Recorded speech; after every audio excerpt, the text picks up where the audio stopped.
2021 메이저리그 개막전에서 갖가지 스토리들이 쏟아졌습니다. 15경기 중 1경기가 날씨 문제로 연기됐고, 특이한 건 디트로이트와 클리블랜드 경기가 디트로이트 홈구장에서 열렸는데 이날 기온이 0도였고 눈발이 날리는 가운데에서도 경기가 열렸습니다. 네.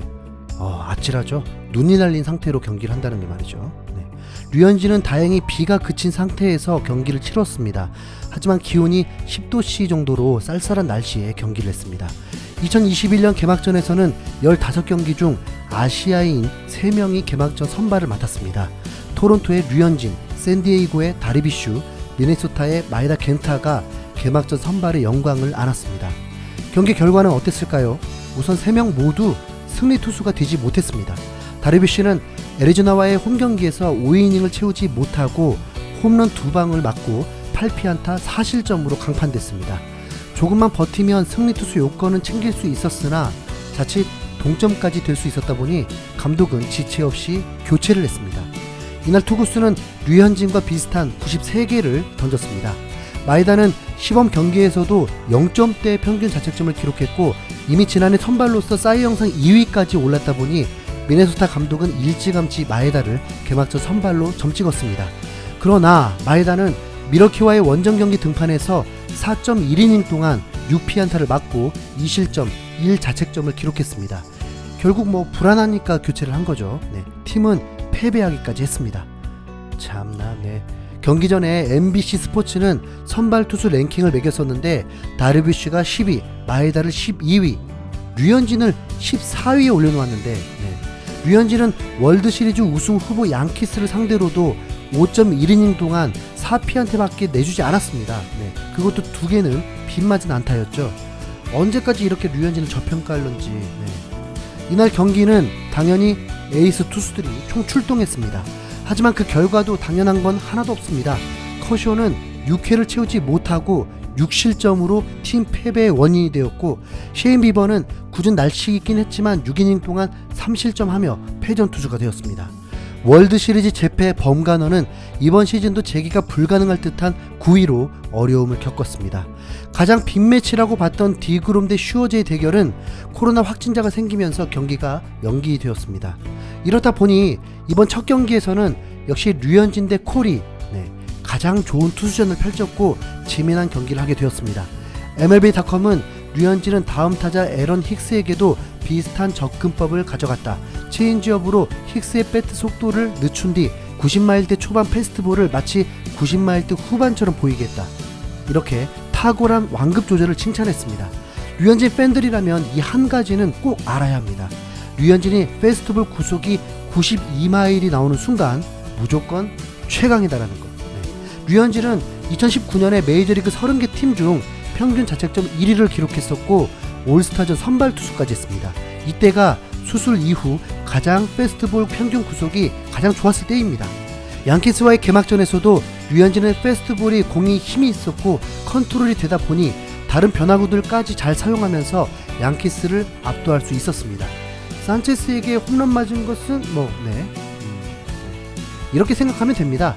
메이저리그 타자들은 165km를 던져도 그 볼이 한가운데로 오면 홈런을 칠 수 있는 타자들입니다.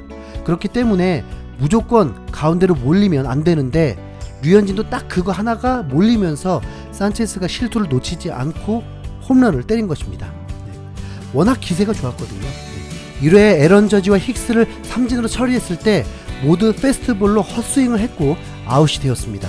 류현진이 이날 경기에서 체인지업 33개, 커터 26개, 포심 패스트볼 25개를 가장 많이 던졌고 의외로 커브는 7개로 많이 활용하지 않았습니다. 그리고 가장 빠른 볼은 92마일이었습니다. 이게 본연의 류현진 모습이거든요. 작년에는 템파베이와 개막전 출격에서 5회를 채우지 못했고 패스트볼 구속 자체가 낮았습니다. 최고 구속이 90마일 정도였습니다. 패스트볼이 92마일이 나오는 순간 그날 경기 류현진의 적은 오직 자만할 수 있는 자신뿐입니다. 토론토 블루제이스 공식 홈페이지는 경기 후 토론토의 개막전 승리 소식을 전하면서 류현진의 호투에 찬사를 보냈습니다.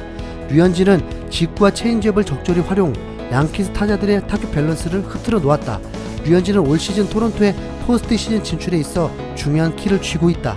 게리 산체스가 투런 홈런을 때려내긴 했지만 류현진이 이날 경기 초반 보여준 투구 내용은 큰 것 한 방만이 승리를 위한 유일한 방법이 아니라는 것을 보여줬다고 전했습니다.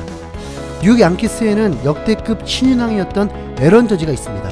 이미 2019년 맞대결에서 저지에게 호되게 당했었기 때문에 지난해 맞대결이 없었던 상황에서 류현진도 2년 전과 비슷한 실력이라고 한다면 공포의 대상일 수밖에 없었습니다. 그런데 류현진이 양키스전을 순조롭게 끌고 갈 수 있었던 것은 바로 1회 저지와의 맞대결부터라고 볼 수 있습니다. 2019년에도 저지와의 맞대결에서 1회 대결에선 가볍게 제압한 후 그 다음부터 홈런과 장타를 연발했는데요. 에런 저지를 풀카운트 끝에 허를 찌르듯 페스트볼 91마일을 찔러 넣으면서 삼진을 잡자 자신감이 생긴 것입니다. 에런 저지는 2m의 거구에다 엄청난 힘을 가지고 있으며 2017년 신인왕과 홈런왕을 동시에 석권한 괴력의 선수입니다. 부상만 없다면 스탠튼도 그냥 너무 선수인 거죠. 이런 선수가 2번에 배치해 있으니 1번 빠른 교타자가 출루만 한다면 바로 2번부터 위기를 겪으며 시작되게 됩니다. 그런데 저지를 1회에 가볍게 아웃시키고 타순이 한 바퀴 돌고 나서도 에런 저지는 최고와 다르게 힘없는 땅볼로 아웃을 당하면서 류현진에게 속수무책이었습니다. 6회에는 무사해서 저지가 류현진에게 강한 타구로 안타를 뽑아냈지만 후속 타자의 땅볼로 2루에서 아웃이 되고 말았습니다. 결국 저지는 득점 타점 없이 1안타에 그치고 말았습니다. 또한 스탠튼을 막은 것도 주요했습니다. 힘 하나만큼은 메이저리그 최강이다 보니 맞으면 넘어가는 스탠튼. 2014년에 말린스와 역대 가장 최장기간 계약과 당시 최고가인 13년 3억 2,500만 달러 계약으로 잭팟을 터뜨렸던 선수였고 2017년에 59개의 홈런을 기록하고 양키스로 트레이드된 첫 해에도 38개 홈런을 기록하면서 저지와 스탠튼을 보유한 것만으로도 메이저리그 최강이라고 볼 수 있었습니다. 류현진은 아프지만 않으면 기본은 하는 스탠튼을 상대로도 홈런 타자를 초라하게 만들 만큼 완벽하게 봉쇄했습니다. 이미 지난해 정규리그 마지막 경기 맞대결에서도 스탠튼은 류현진을 상대로 전혀 힘을 쓰지 못했습니다. 연봉 340억 선수가 뭐 이래도 되는 건지 연봉 4억이었던 강정호는 류현진의 천적이었는데요.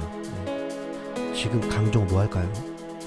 그리고 르메유를 봉쇄한 것도 승리의 요인이었습니다. 먼저 1회에도 땅볼로 처리를 잘했고 3회에는 주심이 스트라이크를 잡아주지 않으면서 볼넷을 내주고 위기를 맞았지만 5회에 투아웃 주자 1, 2루 상황에서 르메유를 만났는데 시메언의 호수비 도움까지 받으면서 출루를 허용하지 않았습니다. 르메유는 콜로라도에서만 7년을 보냈고 류현진과도 잦은 대결을 했었는데 천적까지는 아니었습니다. 통산 타율이 3할인 만큼 공을 맞추는데 능하고 2019년 양키스에 와서도 첫 해에 3할 2푼 7리 타율로 양키스의 선두타자 역할을 제대로 소화했습니다. 당시 실버 슬러거 수상도 했었죠. 그리고 2020 시즌에도 3할 6푼 1리의 고타율로 타격왕과 2회 연속 실버 슬러거 상을 수상했습니다. 양키스와의 재계약을 통해 5년 9천만 불이라는 대형 계약까지도 맺었습니다. 류현진은 이 3명의 선수를 잘 막으면서 92개의 볼 중 딱 1개의 공 실투를 제외하고 좋은 피칭을 선보인 것입니다. 양키스를 상대로도 이 정도 성적이면 이제 서부지구 꼴찌가 유력한 텍사스를 상대할 땐 더 좋은 성적과 승리 기대해도 좋겠죠. 김하성은 메이저리그 데뷔를 경험하게 되었습니다. 아쉽게도 대타로 나와서 삼진을 기록하긴 했는데 그의 잠재력을 구단이 인정하고 있는 만큼 빨리 적응해서 한국의 위상을 높여주길 기대해봅니다. 2021년 메이저리그 코리아 선수들 그들의 대활약을 응원해 봅니다. 파이팅!